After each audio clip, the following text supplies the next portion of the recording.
Yeah. So thank you for joining me. So it must be exciting for you to see Patrick get his own spin-off show. What was it like having that conversation with Nickelodeon? It was terrifying.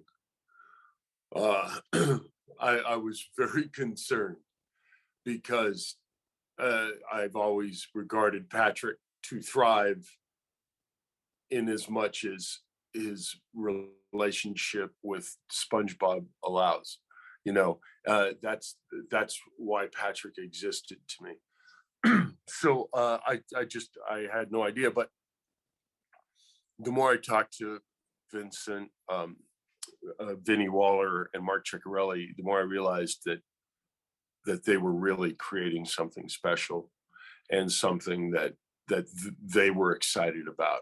And that's the best thing that can happen to any performer is to be on the performing side of inspired material. So we've gotten to see Patrick at different stages in his life with some of the recent shows that have launched, like Camp Coral, and now with Patrick Star Show. Can you talk about what has been like developing his voice and personality based on these different times and stages of his life? Well, one of the joys of animation is it kind of liberates you from any all those kind of earthborn concerns of live action, which is, oh, how old is the character here, and what 99, I what think. well, yeah, how yeah, right. What what has the character learned by this point, and how do we carry the lessons of the last episode into this? We're free of all of that. And so to me, it is just the essence of the character. And unless the material violates that by not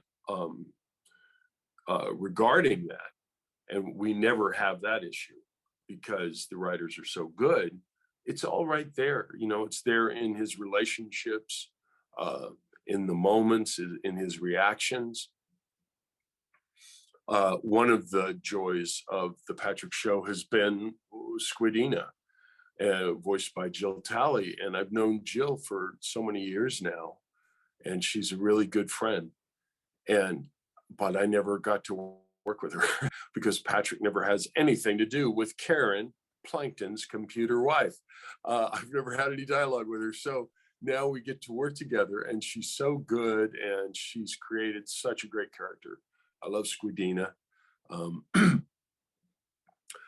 Oh man, it's so great. That's awesome.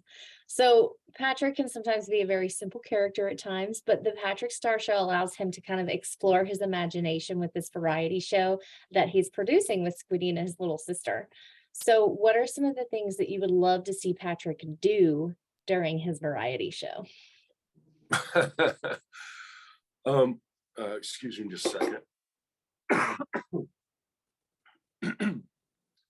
um, Patrick, one of the great things about Patrick is he is so childlike. And so when you have a child portraying what he thinks a sophisticated adult is capable of, it really, there's a lot of opportunity for fun and humor there. And and I really enjoy when Patrick does, quote, typical talk show host, unquote, things. So that's really, and there's so many tropes there, and they're having a lot of fun with that. So we're having a gas, Yeah. and it's just so freeing. It's so liberating. I love animation so much. I'm not bound by any kind of rational thought. Yeah. It really, all things are possible, and the show really does play with conventional narrative in a lot of ways. And then I think that's probably a lot of what I really enjoy about the Patrick Show too, is because it will jump narratives, and that's great. Yeah. One of my favorite portions, and it was just even in the first episode of Squidina talking about, I'm talking to these potential listen or watchers, or I forget what it was, but my imaginary people are going to call your imaginary people. It was Right. always so funny. So that kind of Right. brings me into, do you ever get to pitch ideas about Patrick? You've been playing this character for so long. Do you ever get to sit with the writers and be like, I want to see Patrick do this? No, Patrick wouldn't do that, because the character so well. Man, I learned a long time ago that I do not have what it takes to write. That is such a special skill. And obviously, I mean, without writers, without content, uh, I mean, what do we do? Oh, I, no, to answer your question, no, I don't. I have too much regard, and there are times when I have come up with like little ideas about, oh, that might be, and then I go, but how do you? Oh, never mind. you know, I where I can come up with additions, if you will, to what has been created is within the context of recording, where maybe I can maybe take a line in a slightly different direction, but with supreme regard for everything has to be germane, everything has to serve the intent of the scene and of the moment. So within those contexts, I can sometimes contribute. Right. So you've voiced a lot of characters over the years. Do you have a favorite one? A favorite character? Yeah, that you've voiced in Besides animation. Patrick? Well, that's I interesting. mean, Patrick could be your favorite also. Well, obviously Patrick is. I mean, I've been doing it for 23 years and I still love it. So that says all you need to know. I am not versatile. I am not Tom Kenny. I am not. The business is fraught with people who are so much more versatile than I. And they can have a conversation between two characters and you don't know it's the same person talking. That blows my little brain.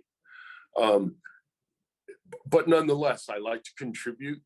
And so I will at times, if I can do like a nervous adolescent or something, or for a while, back when Stephen, when we first started this first couple of years, Stephen would just go, Bill, do your high pitched guy here. Cause that was my idea of versatility, was just pitch him up and, Well, aside from the Patrick Star Show, is there anything else that you're excited to be working on right now? Oh no, this is it. This is it. This, I haven't auditioned in 4 years. I don't want to do anything else but Patrick. This is retirement. Patrick Star Show is the retirement goal. This is my, why would I want to like stress over some guest spot on Law and Order? I just realized that I had to I'm just enjoying this and I'm loving every minute of it. And it's fulfilling. That's great. Well, thank you so much. I really appreciate you taking the time to talk with me. Nice meeting you. Nice to meet you too. Bye.